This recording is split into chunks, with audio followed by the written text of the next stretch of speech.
Vamos a ver ahora cómo dimensionar el circuito de disparo de SCR con UJT.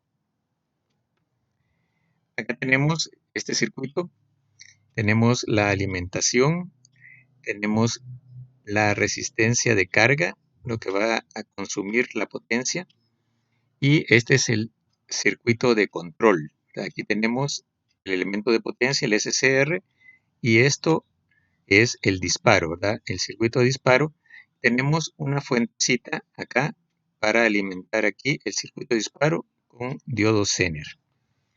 Una característica de este circuito es de que tomamos la alimentación directamente de la línea de potencia, ¿verdad? Junto con el SCR. Entonces no hay una separación entre el circuito de control y el circuito de potencia. Vamos a utilizar los siguientes datos del UJT. Tenemos la resistencia de B1 a B2, tenemos el factor acá y tenemos los datos de corriente y voltaje de pico y de valle. Entonces recordemos aquí que entre B1 y B2 vamos a tener una resistencia y que van a haber dos partes. Entonces el punto 6 que dijimos representa el porcentaje que cae en esta resistencia. Aquí vamos a tener el 60% de los 6K y aquí el 40%. Eso nos deja de que el voltaje, la caída de voltaje va a ser también 60% aquí y 40% acá. Por otra parte, tenemos los datos de pico y de valle, que son los que nos indican el paso de la región de bloqueo a la región de conducción. Bien, vamos a empezar por ver la resistencia R1. La resistencia R1, ¿verdad? La caída en ella nos va a dar el voltaje de disparo del SCR. Entonces hay dos condiciones, las condiciones normales donde no queremos disparo y la condición de disparo. En condiciones normales el voltaje aquí debe ser mucho menor al voltaje de disparo. Entonces vamos a ver, primero veamos cuál sería la corriente que pasa por esa resistencia. Tenemos el voltaje de la fuente del Zener entre la resistencia de ese lazo. Aquí lo aproximamos a la resistencia de base 1 a base 2 y nos da este valor.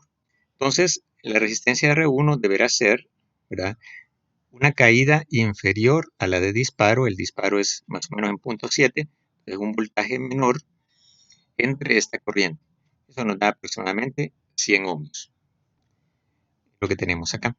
La resistencia R2, por otra parte, se elige un valor siempre el mismo de 1 kiloohmio. Vamos ahora a ver la resistencia de emisor. Esta resistencia tiene como finalidad proporcionar la constante de tiempo para la carga del capacitor y el ángulo de disparo del SCR. Entonces, en este caso, tenemos dos valores límites para esta resistencia. Un valor mínimo necesario porque si la resistencia fuera muy baja, el UJT se quedaría en la región de conducción. Y un valor máximo porque si la resistencia fuera mayor que este valor máximo, entonces el UJT nunca se dispararía.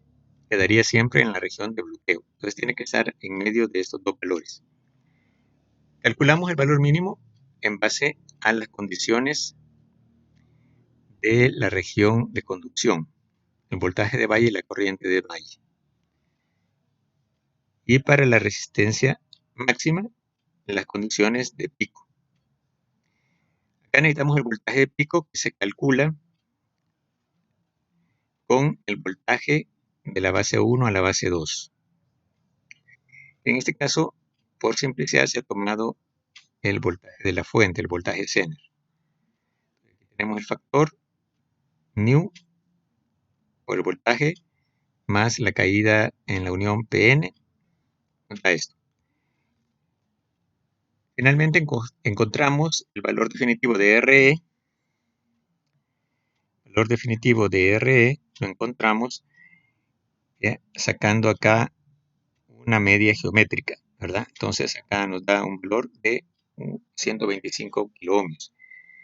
Entonces tenemos aquí presentes el valor mínimo y el valor que vamos a utilizar total. Entonces el valor mínimo lo consideramos por medio de una resistencia fija. Habíamos dicho 4 kiloohmios, pero aquí le ponemos 10 kiloohmios, que es igualmente válido. Y además sumamos una resistencia variable que nos lleve del mínimo al máximo de 100 kiloohmios. O sea que en total tendríamos 110 kiloohmios. Vamos ahora al cálculo del capacitor. Con ese valor total multiplicado por el capacitor, eso nos da un valor de tiempo que en nuestro caso sería la duración completa de un semiciclo. Eso es la mitad del periodo de la señal. Entonces eso sería 8.3 por 10 a la menos 3 segundos. Entonces dividimos acá y encontramos que el capacitor debe ser 75.5 nanofaradios. Eso lo aproximamos acá a 82 nanofaradios, que es el valor comercial más próximo.